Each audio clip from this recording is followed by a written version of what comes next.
Hey guys, hi, hello and welcome back to our channel TechBot Tamil.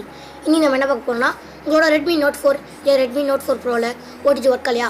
அப்ப இந்த video முழுமையா பாருங்க. இந்த வீடியோக்கு ஒரு லைக் கொடுங்க. அப்படியே நம்ம TechBot Tamil சேனலை சப்ஸ்கிரைப் பண்ணுங்க.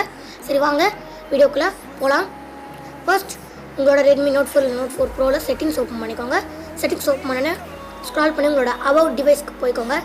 போனோனே தெரிஞ்சிச்சு இது Redmi Note 4 ன்ட்டு பாத்தீங்கன்னாலே உங்களுக்கு தெரிஞ்சிருக்கும் டிவைஸ் மாடல்னு சொல்லிட்டு. அப்படியே நீங்கள் கீழே வந்தீங்கன்னா கேண்ட்ரல் வெர்ஷன் அப்படின்னு ஒன்று இருக்கும். அதை ஒரு 7 times to 10 times கிளிக் பண்ணுங்கள். ஒரு 7 times கிளிக் பண்ணிங்கன்னா இந்த மாதிரி ஹார்ட்வேர் டெஸ்ட்ன்ற ஒரு பேஜுக்கு வந்துடும். அந்த பேஜில் 29 ஆப்ஷன்ஸ் இருக்கும். அதில் ஓடிஜின்ற ஆப்ஷனை கிளிக் பண்ணுங்கள். கிளிக் பண்ண உடனே இப்போ நான் ஓடிஜி கனெக்ட் பண்ணியிருக்கேன். ஓகே, ஓடிஜி கனெக்ட் பண்ணிட்டேன்.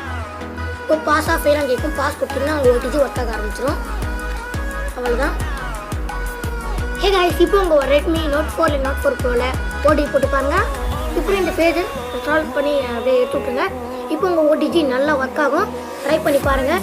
இந்த வீடியோ பிடிச்சிருக்கு நன்றி. அந்த பிடிச்சா லைக் பண்ணுங்கள், ஷேர் பண்ணுங்கள், கமெண்ட் பண்ணுங்கள். அப்படியே நம்ம TechBot Tamil சேனலை சப்ஸ்கிரைப் பண்ணுங்கள். Bye bye guys, see you later.